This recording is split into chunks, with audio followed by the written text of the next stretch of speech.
ये ज़माना फिर वही आ गया एक बार, जो पहले कभी 18th सेंचुरी में था, जिसमें सर सैयद अहमद खान ने लीड ली थी। और वो क्या बात थी? वो केवल ये बात थी कि मुसलमान एकदम से पीछे आ गए थे, और इतना पीछे आ गए थे कि अंग्रेजी पढ़ना नहीं चाहते थे। और वो ऐसे थे, वो जज भी थे, जुडिशियल सर्विस से उन्होंने रिज़ाइन किया, हुआ सीनियर सब जज, वहाँ से रिज़ाइन करके आए अपनी सारी कुर्बानियाँ दे के। उसके बाद उन्होंने एक इस्टेब्लिश किया, एक मदरसा, एक कॉलेज इस्टेब्लिश किया, मोहम्मदन एंग्लो ओरिएंटल कॉलेज। और यही नहीं, उस कॉलेज के लिए उन्होंने तमाम कुर्बानियाँ दी और अपने तमाम सब लोगों से हिस्सेदारी मांगी और सब लोगों का साथ मांगा। और उसके बाद उन्होंने ये कहा, ये सोचा कि हम किसी सूरत से ये करें कि हमारा जो कम्युनिटी है वो कैसे उठ सके। तो उसके लिए ज़रूरी है कि इल्म अल्लमल इंसाना मा लम यअलम, आज भी अलीगढ़ यूनिवर्सिटी के उस पर लिखा रहता है कि अल्लाह ताला ने इंसान को वो इल्म फरमाया जो उसके पास नहीं था। इंसान और जानवर में यही तो फ़र्क है कि इंसान के पास इल्म है, जानवर के पास नहीं है। तो इसलिए अल्लमल इंसाना मा लम यअलम पे ख्याल रखते हुए उन्होंने ऐसा काम किया कि आज तक सदियों तक लोग याद करेंगे और रखेंगे। और एक नई शुरुआत की उन्होंने ज़िंदगी की, जो बहुत ही रिजिड किस्म के मुसलमान थे, जो मुक्सब नहीं करना चाहते थे और अंग्रेज़ी हुकूमत के ख़िलाफ़ पूरी तरह से खड़े हुए थे। उनको मिलाया और उनको बताया कि ये वक्त उनसे लड़ने का नहीं, उनके साथ चलने का, उनसे साथ चलेंगे, करेंगे। ये सिमिलर सर्कमस्टांसेस इस वक्त आ गई हैं कि ऐसा लग रहा है कि हम लोग बहुत पीछे आ गए, लेकिन वाकई में पीछे है नहीं। लेकिन ऐसा महसूस हो रहा है कि आजकल मीडिया ऐसा चला हुआ है कि वो खींचे हुए है। और हमारे कलीग अभी हम मौजूद हैं, वो मीडिया में आपको बताएंगे कैसे मीडिया वाले से निपटते हैं। And I am very proud of him कि जिस तरह से वो अखलाक में बात करते हैं, बहुत ही उम्दा। और उन्होंने वोटिंग लिस्ट का और तमाम चीज़ों का बड़ा अच्छा दिया है। तो मैं ये कहना चाहता हूँ कि वो एक ऐसा वक्त आया है, अब इस वक्त एक ऐसा वक्त आया, उसमें तरह के फ़िरके डाले जाते हैं, कुछ ऐसे बातें कही जाती हैं जिससे कि दूरियां बढ़े। अब यहाँ इसको कम्युनिटी को देखने के लिए सबसे बड़ी बात ये होती है कि हिंदुस्तान है क्या।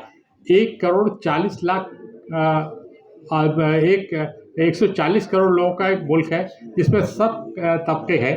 और उसमें करीब 80% लोग वो हैं जो मेजॉरिटी में हैं। बाकी 20% में मुसलमान सबसे ज़्यादा हैं, उसका सिख, ईसाई और पारसी, जैन, बुद्ध और तमाम लोग हैं। कानून में कहीं ये नहीं लिखा है कि परिभाषा इन सब की कैसे हो। बस ये है कि जो फिक्स कम्युनिटीज़ हैं जिनके बारे में लिखा हुआ है कि ये जो सिख, मुसलमान और पारसी, ईसाई और ये ना हो, वो एक अलग एक कम्युनिटी ट्रीट किए जाएंगे, वो सारे एक ही माने जाएंगे।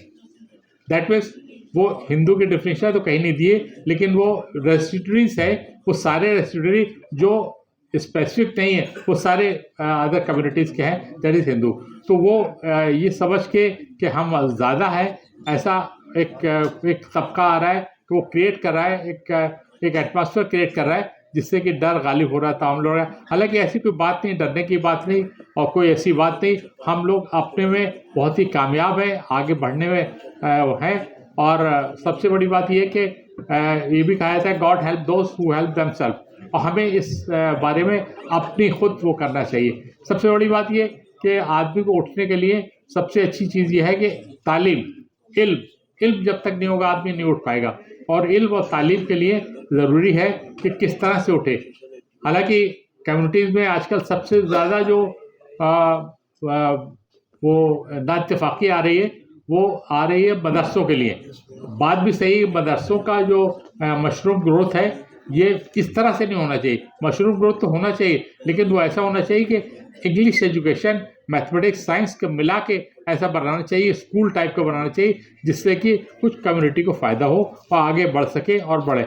अब ये सिर्फ छोटा बहुत वो लेके आप इलेक्ट्रीशियन हैं, आप प्लम्बर हैं, आप वो जितने वो हैं, अब्दुल को आप कहीं देख लीजिए, लेकिन इन लोगों को मालूम होना चाहिए कि अब्दुल CEO भी है, अब्दुल सारे काम करता है, अब्दुल न्यूयॉर्क सिटी का चेयरमैन, वो मेयर भी है। लेकिन ये समझते हैं कि अब्दुल जो है सबसे पीछे है, ऐसा नहीं है। और ये जो अब्दुल को इन्होंने टैग कर रखा है और अब्दुल को पीछे पड़े हुए लोग, ये गलत बात है। और इस चक्कर में यही है, यहाँ का आज का थीम यही है नेशनल काउंसिल का, कि ये बताएं कि किस तरह से आप आगे बढ़ें, और उसके लिए तमाम स्पीकर्स आए, उन लोगों ने कहा भी है कि किस तरह से बढ़ना चाहिए। क्या डॉक्टर साहब ने हमारे बताया कि साइंटिस्ट है, उन्होंने बहुत अच्छी बातें बताई, और वो प्रोफेसर थे, और ये हमारे क्रिश्चियन भाई हैं, इन्होंने बहुत ही उम्दा तरीके से बताया कि क्रिश्चियन मिशनरीज ने किस तरह से तरक्की की और कैसे किया। इनकी जो एजुकेशन है सॉलिड है, जो इनका जो बेस है बहुत सॉलिड है। हमारा बेस कमज़ोर है और हमें अपना बेस करना है। हमारी तालीमात जो है ये मदरसों की जगह एक ऐसे इंस्टीट्यूशन होना चाहिए जैसे क्रिश्चियन इंस्टीट्यूशन होते हैं। और दूसरी बात ये कि हालांकि सिख हैं, आपने देखा है सिख हैं कितनी जानदार कौम है, कितना मजबूत लोग हैं कि इनके 84 में क्या नहीं किया गया, इनके साथ सब कुछ हुआ, आज फिर वैसी हैं और उनके खिलाफ कोई हिम्मत नहीं किसी के करे।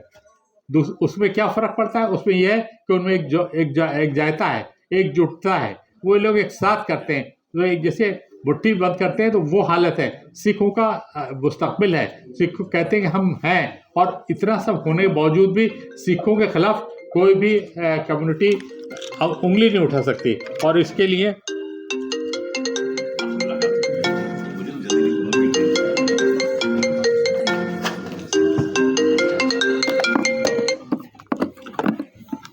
हम लोग को चाहिए कि हमें उनसे सीख लेना चाहिए। एक है यहाँ हम लोग एक ऑर्गेनाइजेशन और चलाते हैं, इम्पार में भी ये बेसिक है। हालांकि बड़े लोगों ने काफ़ी उंगली उठाई कि इम्पार जो है वो आरएसएस से स्टिमुलेटेड है और बीजेपी का एक है, लेकिन बीजेपी आरएसएस हम लोगों को भूल जाना चाहिए। हमें ये करना चाहिए कि हमारी कम्युनिटी कैसे आगे बढ़े।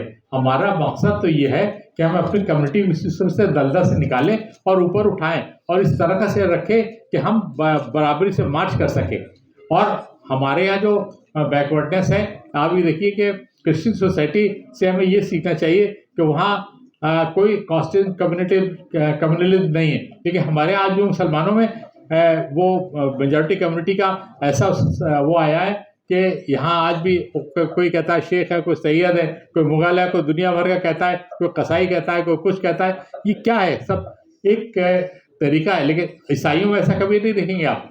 बीच में कुछ थोड़ा बहुत वो आ गया था कि ये एक फिरका है, दूसरा है, लेकिन इवन देन उन लोगों में ऐसा कुछ वो नहीं है। इसलिए सीख इनसे लेना चाहिए, सिखों से लेना चाहिए, किस तरह से आए वो, किस तरह से इकट्ठे हुए, किस तरह से उन्होंने काम किया, और आज भी हिंदुस्तान में उनका एक मुस्तकबिल है, हिंदुस्तान में उनकी आवाज़ है, और लोग ये नहीं समझते, उनका रिगार्ड करते हैं। और मजाल है कि उनके खिलाफ देखिए वक्फ कानून के खिलाफ हम लोगों ने क्या नहीं किया, कुछ नहीं, आज भी वैसी है। लेकिन किसानों के खिलाफ जो लॉज बनाए गए थे अल्टीमेटली वापस लिए गए। ऐसा मुसलमानों के साथ नहीं हुआ। क्यों?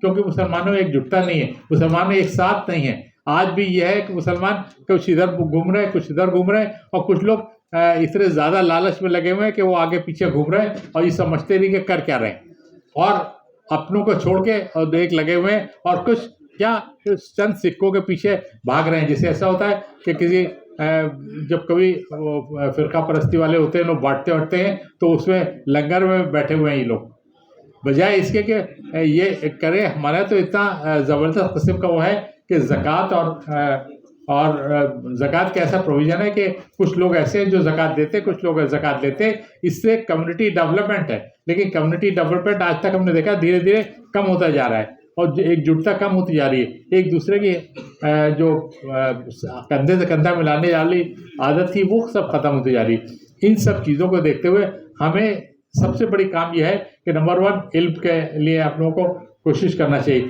दूसरे में एक दूसरे की मदद करना चाहिए, तीसरे हमें सोसाइटी एट लार्ज की मदद करना चाहिए। जैसे हम लोग बैठे हुए हैं कहीं स्कूल हमारा कोई चल रहा है, माइनॉरिटी का इंस्टीट्यूट चल रहा है, और देखें वहाँ पे कोई ऐसी कॉज आ गया, जैसे आपकी कुंभ में मुसलमानों ने मस्जिदें खोल दी थी, ऐसी अगर कहीं कोई मिसचिफ हुई या कुछ ऐसा हुआ तो फ़ौरन सब के सब लोग निकल आए मदद को।